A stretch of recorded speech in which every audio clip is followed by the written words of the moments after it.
Chapter 36. Cale should have been back already. Desmond paced the cellar. "Would you sit down?" Vian leaned against the wall and stretched out his legs. "With our luck, we'll be walking to Bonzapur. Besides, you're making me dizzy." Ayianna sat cross-legged atop her blanket, but the chill from the stone floor seeped into her legs. She picked at the crusty stains on her pants. The long passing hours gnawed on her nerves. She glanced up.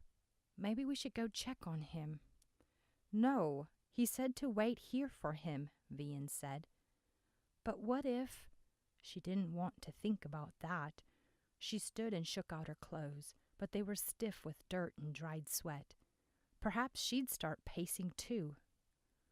"Well," Desmond crossed his arms, "if he's not here soon, we'll leave without him." A muffled thump sounded above them. "See, that's probably him right now." Vian gathered his bags and waterskin.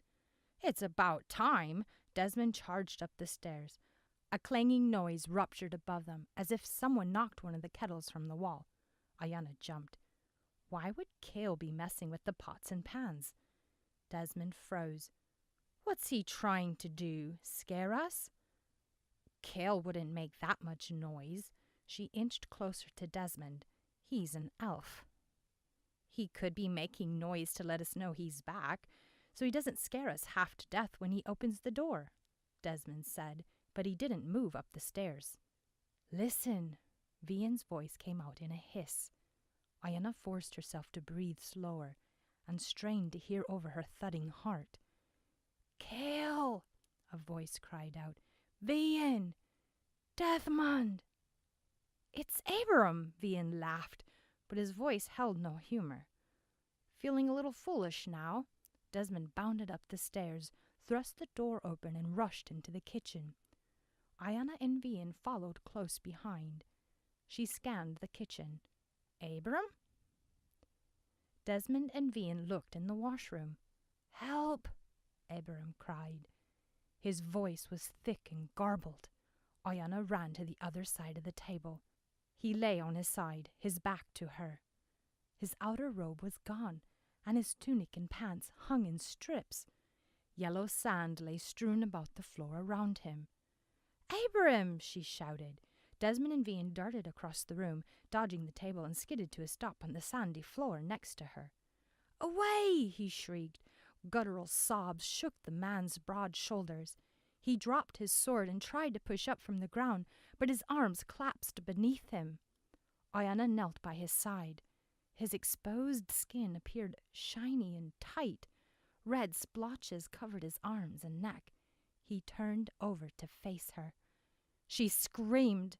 His friendly eyes were gone, and in their place shriveled hollows glared at her. He grappled toward her, his limbs flailing in the sand. She fell backward as she retreated. "Kill me, please!" His mouth moved oddly and his face twisted in pain. "What happened?" Desmond stepped back. A desert breeze blew through the kitchen, and Ayianna shivered despite its warmth. "They're coming!" he screamed. "Kill me! Don't let them get me, please!" Abram slumped to the floor, and the kitchen grew silent. Had he died? Desmond peered closer. Then Ayianna noticed a small child cowering beneath the table. She didn't know whether to scream, laugh, or cry. She had never seen anything like it before. Void of clothes and gender, the small child wrapped its long spindly fingers around the table's leg and inched forward. It lifted its head from the shadows and looked up. Large blue eyes shimmered like sapphires and drew Ayianna closer. She bent down, but Desmond's hand was on her shoulder. The childlike creature trembled. Its gaze never left Ayianna's face. "Hey, little one, are you all by yourself?" Ayianna asked. Ayianna," Vian stepped back. "Creature, remember dead people?" "You think he did it?" "Don't touch it." Desmond's grip tightened and he tugged Ayianna closer. "I don't like the way he's looking at you." The creature glanced at Abram and then back to Ayianna. It limped forward, its big eyes fixed on her. It tilted its head. The blue of his eyes swirled black as it opened its mouth wider than it should have been possible. Rows of tiny, jagged teeth lined the fleshy insides of his lips. It lunged and latched onto her arm, its touch like fire. Ayianna screamed as hundreds of sharp teeth pricked her skin. She shook her arm and banged it against the table, but the creature only squeezed harder. Desmond ripped it off and threw it across the room. The creature shrieked. It slammed into the wall, but quickly scrambled to its feet and leapt back in a single bound. Desmond unsheathed his sword and caught the creature mid-air. Yellow sand showered the kitchen. "What was that?" Vian brushed the sand from his face and clothes. "It's gone now." Desmond turned. "Are you all right?" Ayianna nodded, but stared at her arm where the creature had bit her. Blood oozed from the many tiny teeth marks, and she wiped it off on her pants. "Did it suddenly get hot in here?" Desmond asked, but Vian didn't respond. His pale face mirrored horror as he stared up at the ceiling. Ayianna followed his gaze and froze. They were everywhere, climbing along the walls and ceiling. They crawled toward them like bobbling waves along the shore.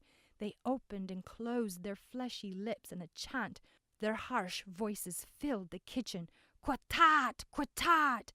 Then they dropped to the floor. Ayianna pulled her fairy-crafted sword from its sheath. Vian drew his blade and waved it in front of him. Desmond charged, swiping and chopping away at the onslaught of the yellow monsters. Bursts of sand exploded around him. Still, they advanced. Ayianna threw a large kettle and knocked several over. She swung her sword clumsily around her, trying to keep them at bay. A hot, greedy hand grasped her neck. She rolled around, clawing at the creature's rough yellow skin. It fell off, and she kicked it across the room. Two more leapt upon her. They tugged and ripped her clothes.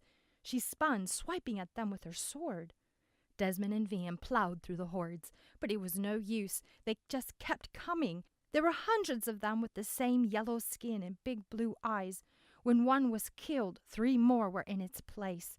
"Quatad! Quatad!" Their guttural chants continued undeterred. Ayianna's sword fell from her hands. Several suctioned themselves onto her arms and now exposed legs. Their touch burned. Many more pulled at her hair and remaining clothes. She stumbled to the ground, feeling around for her sword. She gasped for help, but Vian and Desmond fought their own losing battles. The creatures clung to their bodies, some already latched on, sucking away their lives. Ayianna gripped the side of the table and pulled herself up. She swayed under their weight. Her ears roared with the pounding of her heart. Her body was on fire. She tried to cry for help, but her throat was dry, her tongue thick. She was so thirsty. The room swirled around her, her vision blurred. Her strength dwindled fast.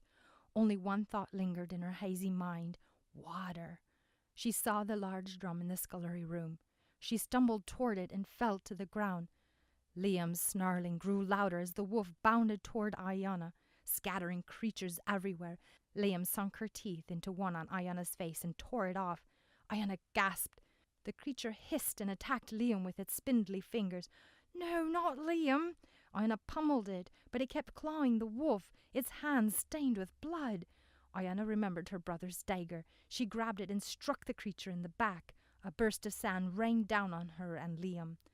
The wolf was a blur now, but at least she still moved.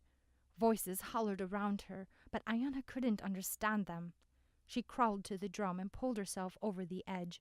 The water hissed and steamed as it washed over her. The creatures sputtered and shrieked, releasing her. They fled. Ayianna tried to stand, but sank beneath the surface of the water. She scratched at the sides of the large barrel. Her lungs cried for air. Someone grabbed her hands as she slipped into darkness.